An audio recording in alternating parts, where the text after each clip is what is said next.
The first king of Aurea leads a futile attack on a Drago residing in his realm. All the king's men are killed, leaving the king at the dragon's mercy. Centuries later, Elodie, the adolescent daughter of Lord Bayford, receives a proposal from Queen Isabel of Aurea to marry her son, Prince Henry. King Roderick commands a fleet of ships and carriages full of gold. On her father's urging, Elodie agrees to the marriage to help their impoverished people. Lord Bayford says that their kingdom is far to the north and encounters harsh winters. He says that their stores are empty and they will not make it to the next summer without help. Floria is Elodie's younger sister. Elodie travels to Aurea with Lord and Lady Bayford and Floria. Elodie is shown to be an expert in designing mazes. Upon arriving in Aurea, the Bayfords are impressed with the wealth and opulence of the kingdom. At night, from her chambers, Elodie notices a fire burning at the top of a nearby mountain. Elodie and Henry initially both seem uninterested in each other, but begin to bond as they share a desire to travel. Lord Bayford confers with the Queen in private and is offered more gold than he could ever imagine. Yet, Lady Bayford can see that something bothers him when he comes out of the meeting. Elodie's stepmother, Lady Bayford, fails to befriend Queen Isabel. Isabel insults Lady Bayford by saying that she is the daughter of a rope maker and not of royal blood. Isabel is clear that this marriage is a transaction, as her family needs a bride and Bayford need money.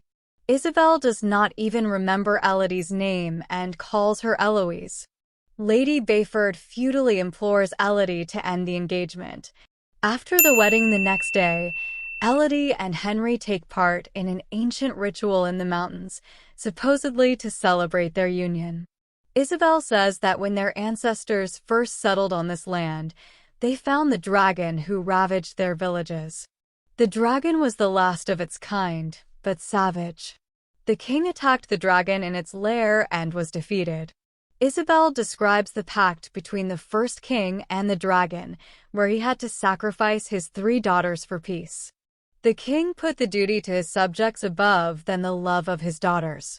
This sacrifice is commemorated every generation.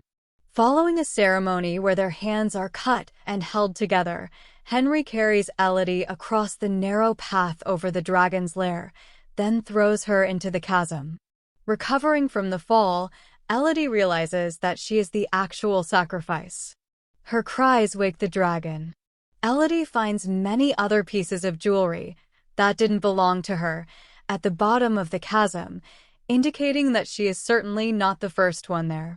As the dragon talks to Elodie, she realizes that the dragon believes she is from the royal Aurean family, as her blood scent has been masked by Henry's blood in the ceremony. Elodie escapes the dragon after it burns her leg and discovers an illuminated cave filled with glowing slugs, which she collects as a light source.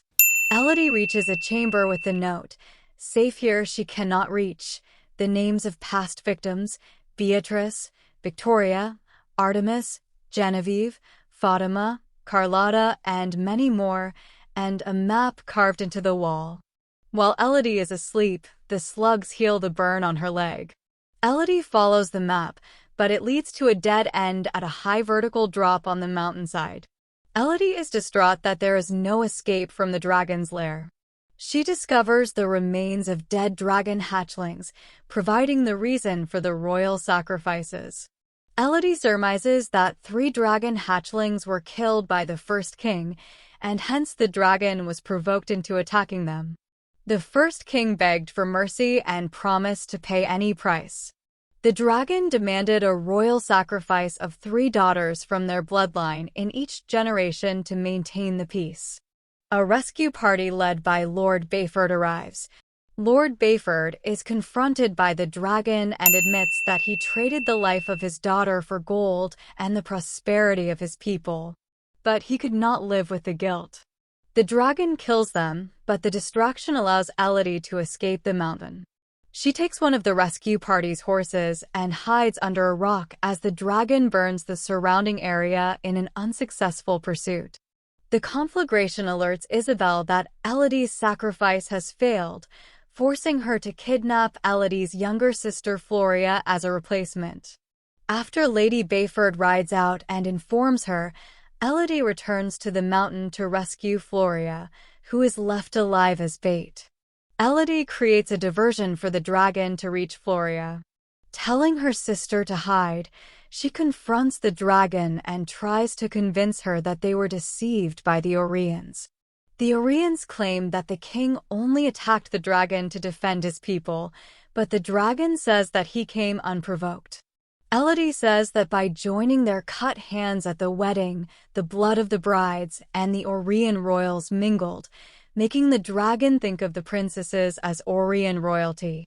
The dragon refuses to believe Elodie and then attacks her, but Elodie tricks her into burning herself by spewing fire in front of a rock that deflects the fire back onto the dragon. With the dragon at her mercy, Elodie tells her that she has been killing innocent daughters for centuries, just like the first king did. Elodie heals both of them with the glowing slugs, thus gaining the dragon's trust and loyalty. Elodie then interrupts another wedding at the palace. After Elodie and Floria, this would be the third princess to be offered to the dragon in this generation, exposing the Oriens' treachery. Elodie advises the new bride and her family to flee, and the dragon burns the palace with all the Orien royals and nobles inside. Days later, Elodie, Floria, and Lady Bayford sail home, loaded with supplies and accompanied by the dragon.